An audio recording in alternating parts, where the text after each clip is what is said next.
¿Qué harías si un día descubres que en realidad no te llamas como siempre has creído? Que tu nombre no es el que has estado usando durante toda tu vida y que ni siquiera has nacido el día que te dijo tu madre. Pues mi nombre es Irene Meca Mateo. Durante 70 años ha sido Irene Meca Mateo y acabo de descubrir que lo que yo pensé siempre que era un seudónimo realmente lo es. Porque mi verdadero nombre es María del Sagrario Durán Polo.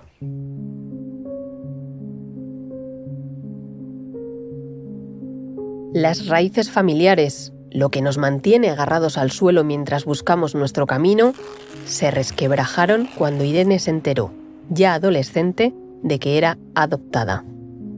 Lo primero que te dicen es que tu madre te ha dejado, que no te quiso y te abandonó.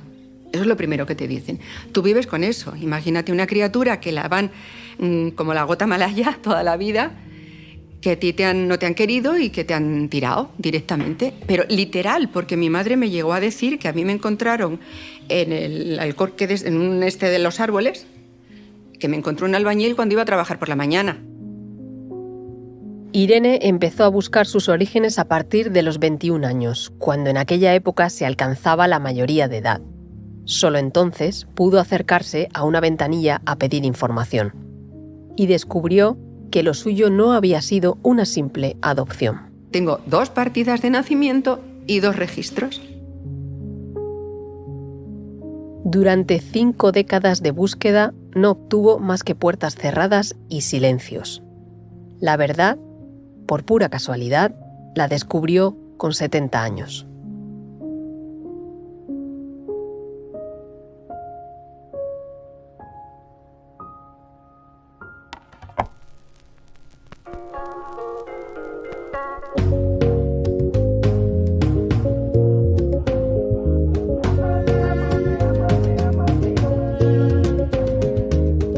Bebés sin raíces.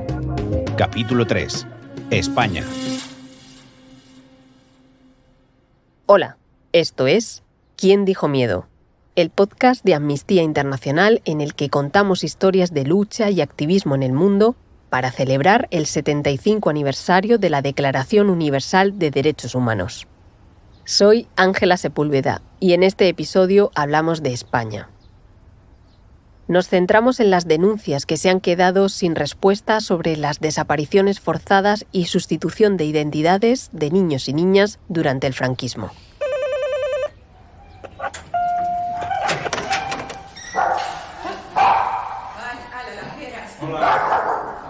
Llegamos a casa de Irene, que vive en Coslada, un municipio cercano al aeropuerto de Madrid.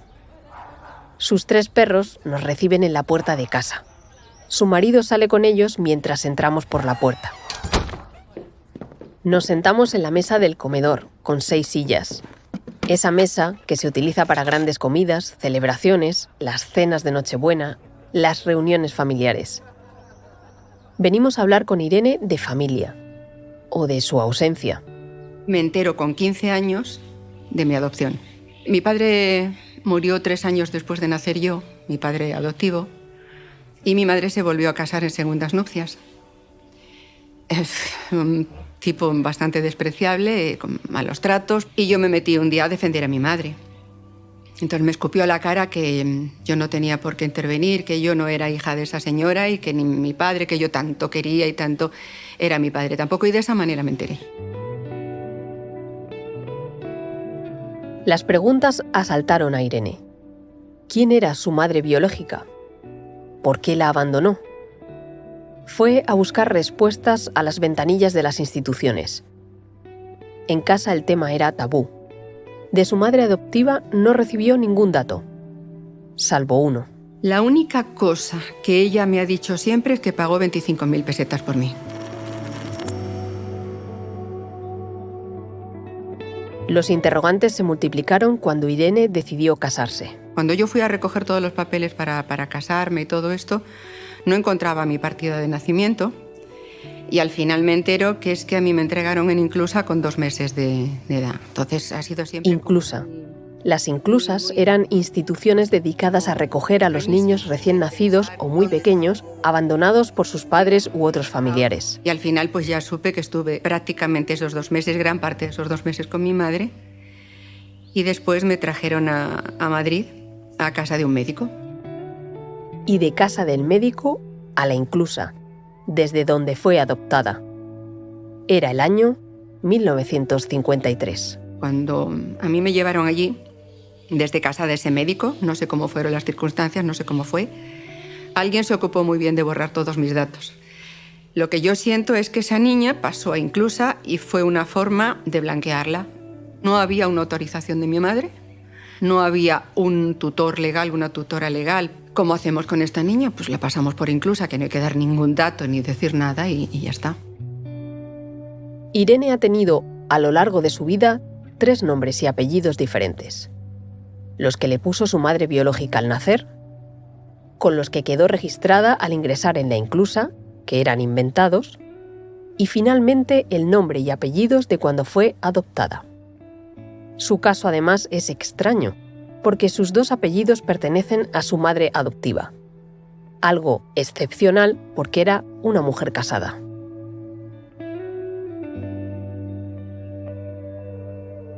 En su investigación personal a lo largo del tiempo, descubrió que su madre biológica se quedó embarazada con 27 años. Dio a luz y a los 2 meses su bebé, Irene, acabó en casa de aquel médico desconocido de Madrid. La madre fue ingresada en el Hospital Psiquiátrico de Cienpozuelos. En aquella época, allí no solo iban mujeres con enfermedades mentales, también aquellas que no encajaban en el canon de mujer y madre impuesto por la dictadura de Franco. Murió 2 años más tarde.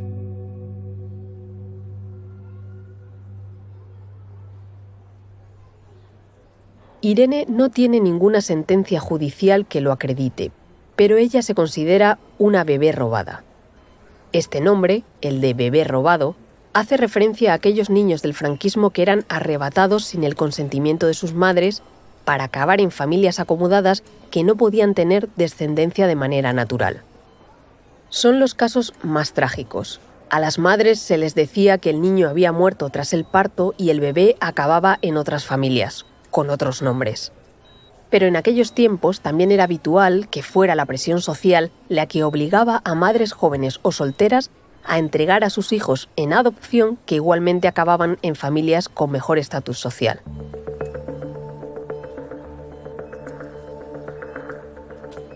Sin entrar en detalles sobre cada supuesto caso de bebés robados, lo que Irene quiere denunciar son los portazos, los silencios, las mentiras, la violación de sus derechos humanos y los de tantas otras personas que supone que la Administración y la Iglesia españolas pongan escollos a la búsqueda de la verdad, a la búsqueda de sus raíces. La Casa y Escuela de Matronas de Santa Cristina de Madrid es visitada por la princesa Sofía de Grecia, esposa del príncipe don Juan Carlos de Borbón. La mayoría de los casos sospechosos de ser bebés robados ocurrieron durante el franquismo, aunque las acusaciones sobre estas prácticas se alargan hasta bien entrada la España de los 90, que creíamos moderna. Durante muchos años estos casos se presentaban en la prensa como casos fruto de un crimen de tráfico de menores, de unas redes organizadas, desvinculadas del contexto político. Nos habla Aránzazu Borrachero, profesora en la Universidad de la Ciudad de Nueva York. Forma parte del espacio Mujer y Memoria, creado para albergar proyectos que recuperen y difundan la memoria histórica de las mujeres españolas del siglo XX.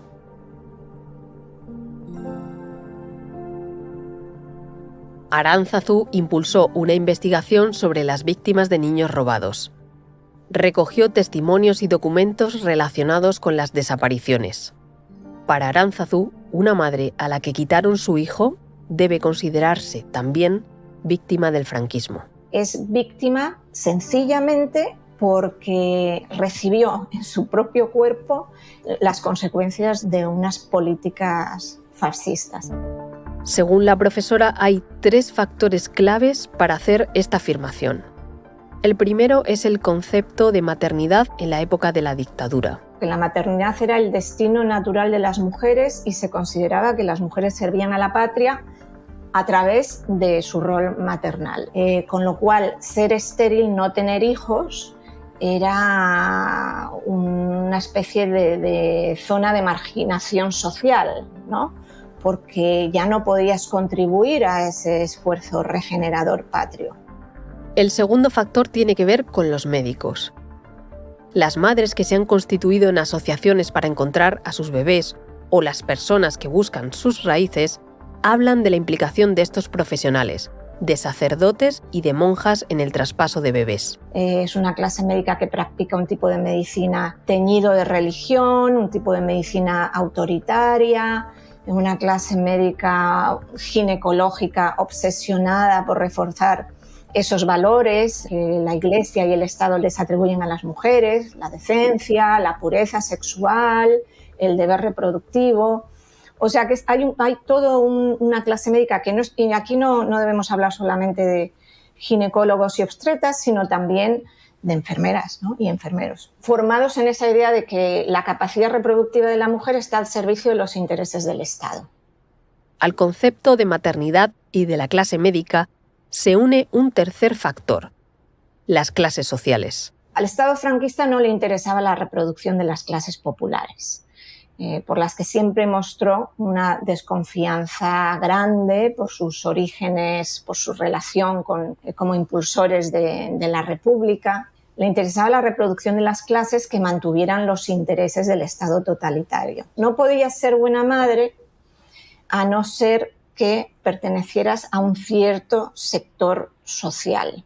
Tenemos esta contradicción, ¿no? Mientras que se apremiaba a las mujeres a repoblar, al mismo tiempo se separaba a los recién nacidos de sus madres, primero en el primer franquismo si eran presas políticas o tenían un perfil de riesgo por pobreza, por ejercer la prostitución, y en la segunda mitad del siglo XX a este perfil de riesgo se le añaden ya las madres jóvenes, madres primerizas, madres de familia numerosa, madres de extracción popular. En su investigación, Aránzazu recogió una veintena de casos de víctimas de desapariciones de niños y niñas en prisiones y hospitales de España entre 1939 y la década de los 90. Pues he descubierto de una familia que tiene una madre estupenda. ¿Pero qué habla esa señora? Que fue a dar a luz, que no le dejaron ver al ver los casos que han sucedido en televisión. Esto fue en 2011, cuando por primera vez en televisión se habló de que estas cosas pasaban, de que estos hechos ocurrían. Grabó en vídeo esos testimonios y recopiló los documentos que esas mujeres y hombres habían recogido a lo largo de su camino por descubrir la verdad. Lo hizo de la mano de las asociaciones de víctimas que se fueron organizando para ayudarse en sus investigaciones ante la falta de apoyo de los diferentes gobiernos. En realidad, hoy no hay datos de cuántas víctimas hay, cuántos bebés fueron separados de forma forzosa de sus madres, ni cuántas personas o instituciones estaban implicadas. El Estado no ha puesto en marcha ninguna investigación y los casos que se han llevado ante los tribunales han sido archivados porque han prescrito. El caso más mediático fue el del ginecólogo Eduardo Vela. Hoy ha comenzado el primer juicio por el robo de recién nacidos en España. El doctor Eduardo Vela, que tiene ahora 85 años, se sienta en el banquillo, acusado de sustraer a una bebé en 1969 en la clínica madrileña de San Ramón. Fue en 2018. Se sentó en el banquillo de los acusados cuando una mujer le denunció por haber sido entregada a sus padres adoptivos. Quedó demostrado que había firmado un certificado de un parto en 1969 que nunca se había producido, simulando que aquella niña era hija biológica de una mujer que en realidad era estéril. La Audiencia Provincial de Madrid consideró probados los delitos de detención ilegal, suposición del parto y falsedad documental, pero fue absuelto por prescripción. Mientras el caso estaba pendiente de recurso ante el Tribunal Supremo, Eduardo Vela falleció. Además, esta mujer encontró a su familia biológica, quien le informó de que su madre la habría entregado de forma voluntaria. También fue muy sonado el nombre de Sor María Gómez Balbuena. La religiosa fue denunciada por 2 mujeres diferentes. Primero me dijo que estaba muerta, después que la iba a dar en una adopción a una familia francesa y más tarde ya me dijo, así, con todo el descaro del mundo y con mucha crueldad, te la voy a quitar porque esta no la conoces, tienes otra de 2 años y medio que también te la voy a quitar y encima vas a ir a la cárcel por adúltera. Sor María murió en 2013, antes de que pudiera ser juzgada.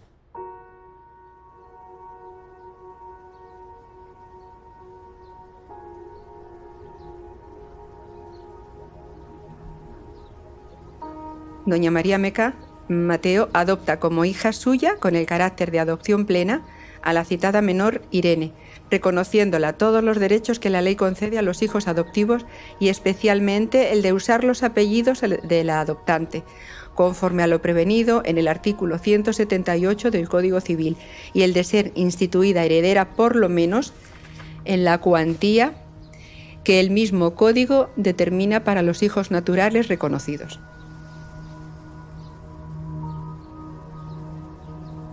Volvamos con Irene, la mujer que nos había invitado a su casa para contarnos su historia. Acaba de leer su certificado de adopción, donde consta que su madre adoptiva se hacía cargo de ella y le daba sus apellidos. Lo hace desde una carpeta llena de papeles que ha ido recopilando a lo largo de los años. Una búsqueda de raíces que hizo sola, con el único apoyo de los miembros de la Asociación de Niños Robados a la que pertenece. Pero claro, vas recorriendo de uno, de otro y no encuentras nada. Ha sido recopilar un montón de papeles que definitivamente no me han servido para nada. Su búsqueda comenzó antes de 2011, el año en el que los casos de los niños robados saltaron a las portadas de los periódicos. Partidas de nacimiento falsas, pruebas de ADN, testimonios de enfermeras o de padres que reconocen haber comprado a sus hijos, es la documentación que han entregado en la Fiscalía General del Estado para pedir que abra una investigación sobre supuestas adopciones irregulares entre los años 40 y 90. Pese a que no existen datos contrastados del número de bebés afectados, ese año el fiscal general del Estado recibió una denuncia por el robo de 261 bebés, un número que fue aumentando con el tiempo. A marzo de 2021, la Fiscalía había abierto 2.138 diligencias de investigación. Ninguna de esas denuncias ha acabado en condena de los implicados. Lo que sí se ha producido han sido reencuentros de madres con hijos supuestamente robados, certificados con pruebas de ADN. La búsqueda les ha supuesto años y años de llamar a puertas cerradas, invirtiendo tiempo y dinero a fondo perdido. Quizá llaman la atención los que han llegado más lejos, por ejemplo, los que han llegado a exhumar, porque ahí es donde se han encontrado pruebas fehacientes de que no hay un cadáver, ¿no? Incluso tenemos un caso recogido en que lo que apareció en la exhumación fue un brazo de un adulto amortajado.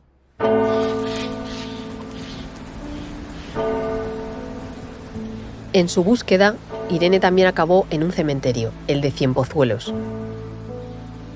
Allí encontró la tumba de su madre, que murió solo 2 años después de ser internada en el hospital psiquiátrico.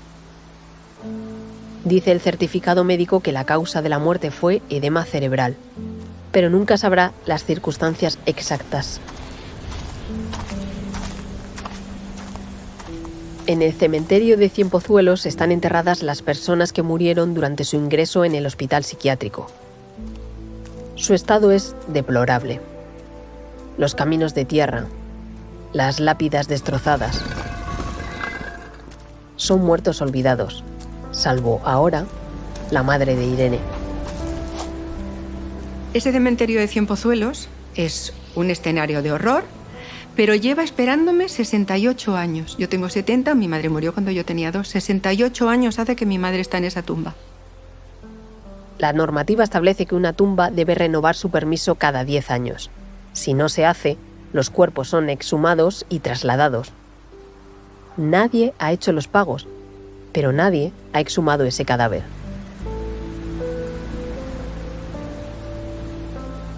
Irene solo ha visitado a su madre una vez.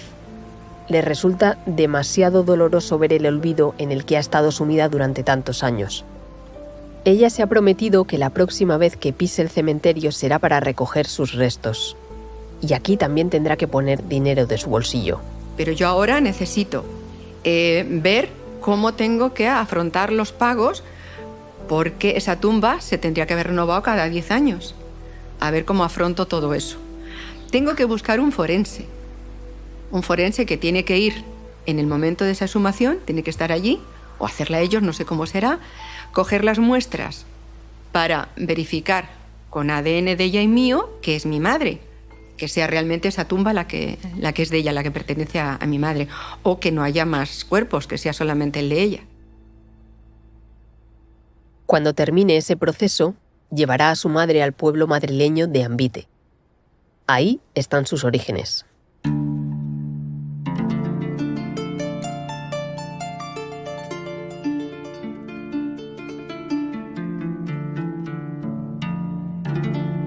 Irene lleva desde los 21 años intentando averiguar dónde nació, si tiene familia.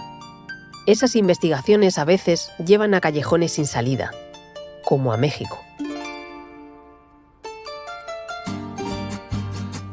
Yo hice un ADN que es imprescindible para nosotras. No hay otro modo. Hice un ADN y me sale una coincidencia de un chico en México. No vale, ¿ahora yo qué hago con esto?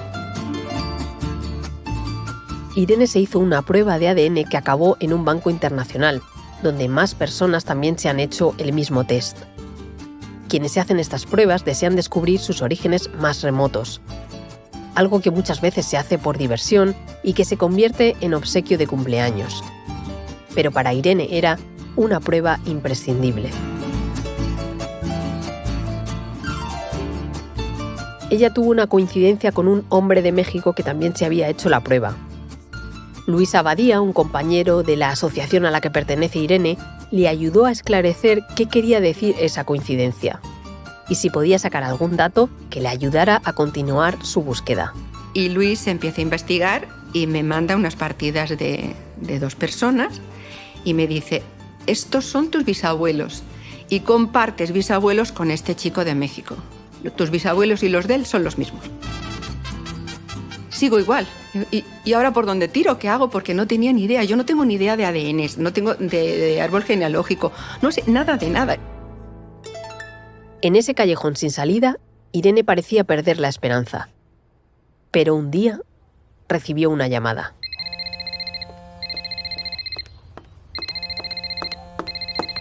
Al otro lado de la línea, una mujer desconocida que le habla de un hombre de 92 años que vivía en Ambite, el pueblo de la Comunidad de Madrid. Rocío, que así se llama su interlocutora, es su hija. Dice que una prueba de ADN afirma que Irene es prima lejana de su padre. Desde ese momento, ambas se vuelven inseparables. Y ella consigue una orden judicial, una orden de un juez, para poder entrar en los archivos de Ambite. Rocío e Irene fueron a Ambite el 15 de mayo de 2022. Allí buscaron a los niños nacidos y registrados en 1953. Su madre solo había tenido una hija, así que localizaron a esa persona que había tenido una única niña, aunque la fecha de nacimiento no cuadraba con el cumpleaños de Irene. El alcalde de Ambite se implicó en el proceso y acabó llamando a un familiar de aquella mujer inscrita en los registros que decía que había sido madre de una niña. Hablo con él y le pregunto si tiene algún inconveniente en hacerse una prueba de ADN conmigo. Desde el segundo 1 estuvo siempre a disposición, me dijo que lo que hiciera falta, que por supuesto que sí. Le pedí si podíamos acercarnos a su casa a verle para ponernos cara y hablarlo y ver qué día cogíamos la muestra y tal. Encantador. El día que yo fui a hacer la prueba, o sea, la muestra con él, a tomarle la muestra, no sabíamos. Pero yo oigo a ese hombre que coge el teléfono y llama a su hermana. Carmen, súbete, que está aquí la prima. Lo daban por hecho y yo decía, por Dios, para, yo quiero asegurarme. Yo no me quiero encariñar con vosotros si no me dice esto que es verdad. Irene no quería entusiasmarse antes de tiempo. Habían sido muchos años de búsqueda. todavía necesitaba los resultados de ADN. Tardó exactamente un mes para darme los resultados y saltó absolutamente positivo. Esperé lo poquito que tardó Rocío en llegar y nos fuimos corriendo para allá, pues te puedes imaginar. Fue llegar, fueron abrazos, fueron pues llantos, fíjate, fue al teléfono. Y fue llegar, vi fotos de mi madre, me enseñaron fotos de mi madre, que eso es un impacto brutal. Cuando tú puedes ver la cara de tu madre, la que has estado soñando tantísimo tiempo, cómo será, como el verla, el decir, esta es mi madre. Uf, es muy fuerte, muy fuerte. Irene encontró a sus primos en Ambite. Fue posible llegar hasta allí porque halló su primera partida de nacimiento, esa que ponía que su madre biológica le había puesto su verdadero nombre: Sagrario. Esa pista fue clave para localizar a su familia. Que ya encontró mi partida de nacimiento, mi partida de bautismo, que agradeceré infinito toda mi vida a la madre de los primos que he encontrado, mis primos hermanos, que su madre fue mi ángel de la guarda. Ella fue la que bajó inmediatamente después de mi nacimiento a inscribirme al registro. Mis primos no lo sabían, nadie de la familia sabía que mi tía me había inscrito.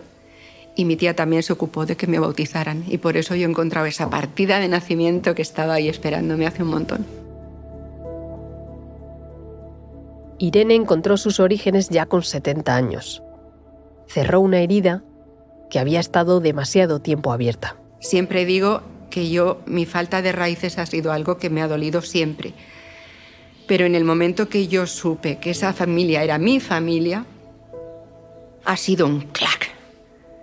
Como los pies de repente, o sea, yo te juro, te decía, el otro día salí a la calle cuando lo supe, como que era más yo, que yo ya tenía derecho, que tenía mi lugar en el mundo, que yo era yo, que aquí estaba y que tenía una familia que me respaldaba y que estaban ahí conmigo.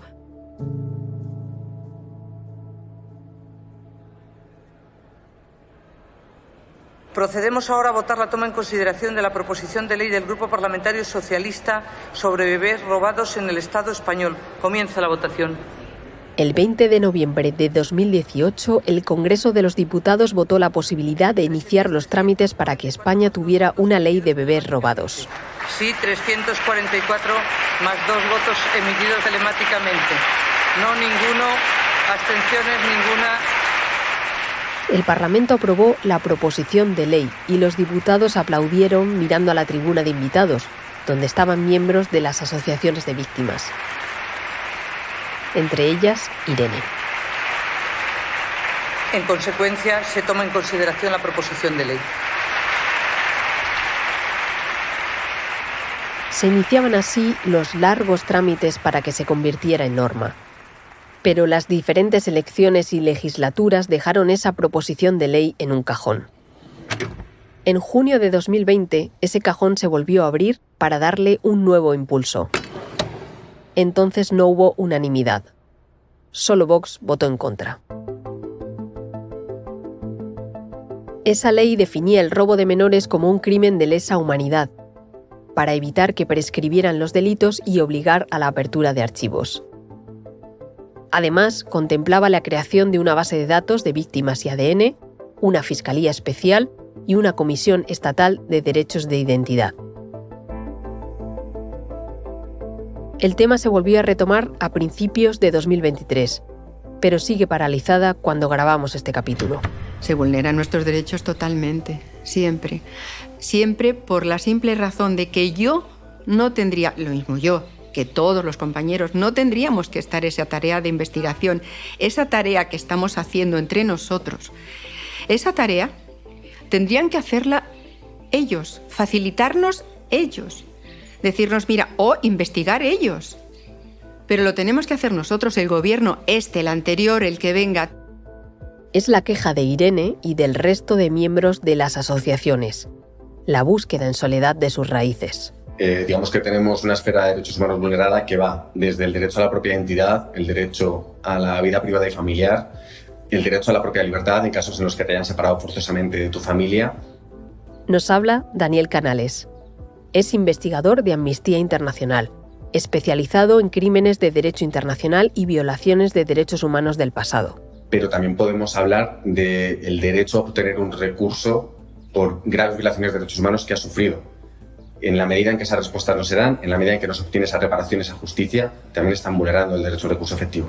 Ahí ya hablamos de unos derechos humanos vulnerados, con independencia de que el eslabón original provenga o no provenga de una sustracción. Es decir, hablamos de un contexto temporal y social y legal y político en el que durante años parece que niños y niñas y mujeres quedaron totalmente expuestas a que se tomaran decisiones sobre su vida, sobre su cuerpo, sin que ellas pudieran decir ni una palabra más alta que otra y sin que esas vulneraciones de derechos humanos luego hayan podido ser reparadas. Quizá resulte difícil ver con claridad la vulneración de derechos humanos que supone una falta de investigación por parte del Estado.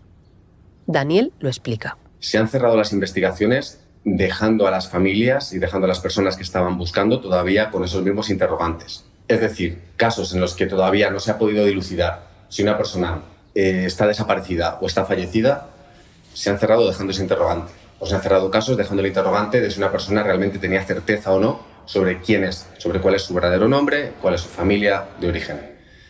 Y ahí vemos claramente un elemento de preocupación por los estándares internacionales que hablan de que cuando hay indicios de poder estar ante desapariciones forzadas, hay una obligación del Estado de investigar hasta que se esclarece la suerte y paradero de la persona que presuntamente está desaparecida y en el caso concreto de estas situaciones hasta que se da la posibilidad real y legal de restablecer la propia identidad y en su caso, si así se quiere, los lazos familiares.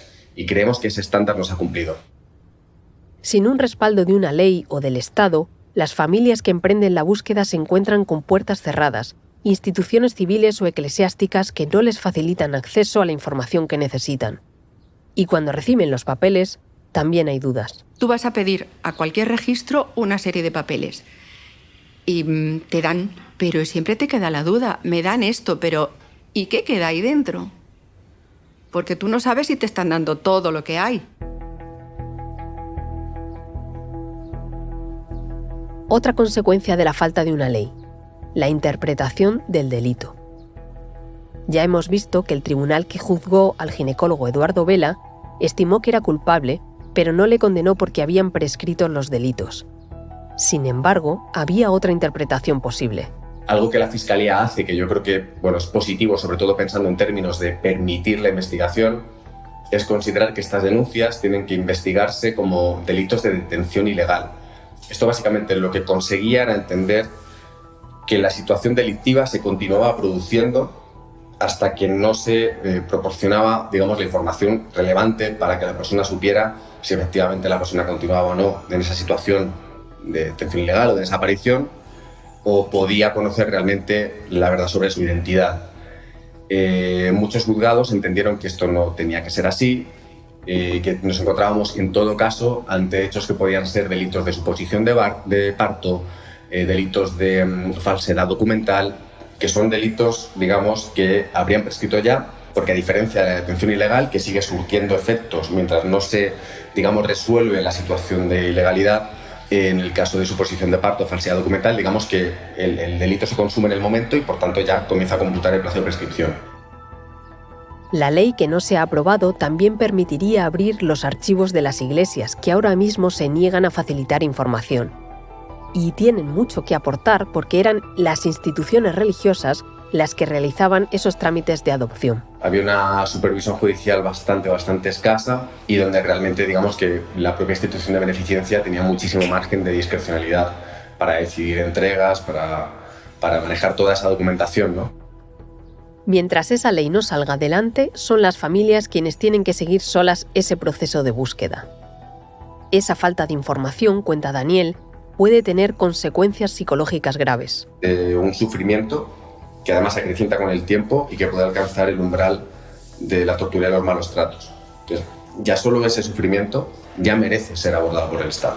Merece serlo incluso si finalmente no se puede acreditar que hablamos de desaparición forzada, merece ser abordado incluso si estas investigaciones judiciales finalmente no llegan a esa afirmación final de efectivamente hubo una sustracción. Estas víctimas son doblemente víctimas. Ya no solo es que haya una primera victimización, ¿no? Por el hecho de que te hayan podido separar de tu familia o tengas la sospecha fundada de que han podido separarte de un ser querido, es luego la revictimización que supone todo ese periodo de tiempo. Hablamos de décadas, hablamos de personas que han estado décadas buscando, o que llevan décadas buscando, sin que esas heridas puedan sanar, ¿no?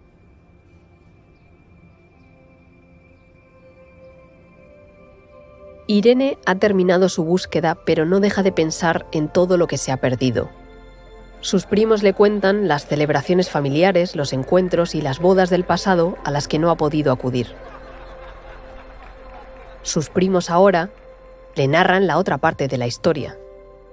Su desaparición siempre fue algo de lo que se habló en su familia. Todos se preguntaban qué habría pasado con aquella niña que un día desapareció de los brazos de su madre.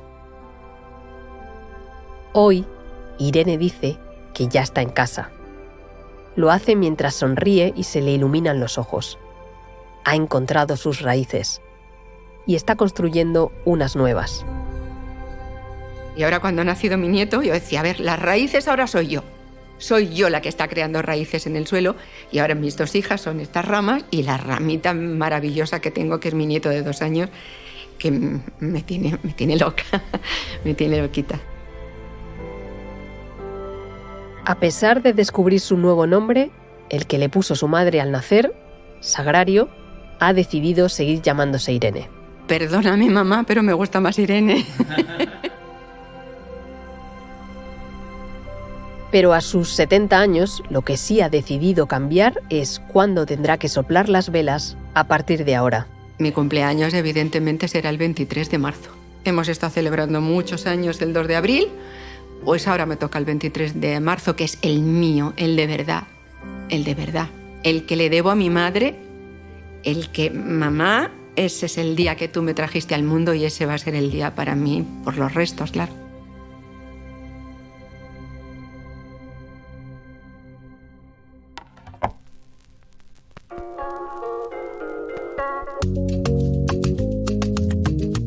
¿Quién dijo miedo? Es un podcast original de Amnistía Internacional. Producido por The Voice Village. Dirección, entrevistas y guión, Edu Marín. Narración, entrevistas y asistencia en guión, Ángela Sepúlveda. Música original, Bianca Muy. Sonido, Pablo de Diego. Producción ejecutiva, Ricardo Villa. Responsable de producción en Amnistía Internacional, Neida Romero y Ángel Gonzalo. ¿Quién dijo miedo? Un podcast de Amnistía Internacional.